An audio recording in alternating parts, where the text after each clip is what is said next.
ડીસા કોલેજમાં ચેમ્પિયન અને નેશનલ ખેલાડીઓને 1,58,000 રૂપિયા રોકડા આપી સન્માનનો પ્રોગ્રામ થયો।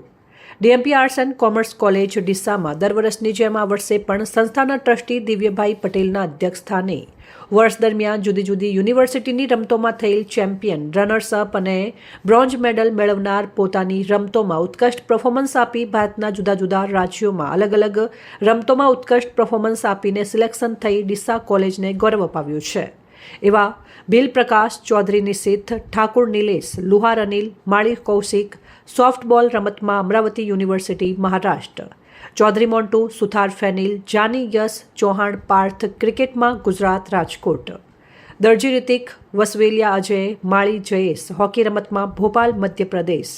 પ્રજાપતિ દીપિકા, દેસાઈ સાકર, જોશી ખુશી, પ્રજાપતિ હેપી, ટાંક દીપિકા અમરાવતી મહારાષ્ટ્ર, સિસોદિયા નેન્સી બેડમિન્ટનમાં પૂના, ચૌધરી રાહી ક્રિકેટમાં રાજસ્થાન, ગોનિયા શ્રદ્ધા ખોખોમાં મધ્યપ્રદેશ, રાઠોડ શંભુ યોગાસનમાં મદ્રાસ, રાજપૂત વત્સલ સિંહ ટેકવન્ડોમાં જલંધર પંજાબ, પડિયાર ગૌતમ કચ્છવા નકુલ ખોખો રમતમાં રાંદેડ મહારાષ્ટ્ર ખાતે રમી આવેલ છે। આ તમામ ખેલાડીઓ કે જેઓએ જુદી જુદી યુનિવર્સિટીની અનેક રમતોમાં ચેમ્પિયન, રનર્સઅપ અને બ્રોન્ઝ મેડલ મેળવ્યા અને પોતાની રમતમાં ઉત્કૃષ્ટ પરફોર્મન્સ આપી નેશનલ કક્ષાએ સિલેક્શન થઈ ખેલાડીઓને વ્યક્તિગત ₹2,000 એમ કુલ 1,58,000 ટ્રસ્ટી આશુતોષભાઈ પટેલ દ્વારા સ્કોલરશીપ રૂપે ખેલાડીઓને રોકડા આપીને સંસ્થાએ સન્માન કર્યું હતું। અહેવાલ ભરત સોલંકી, સંબંધ ભારત ન્યૂઝ ડીસા।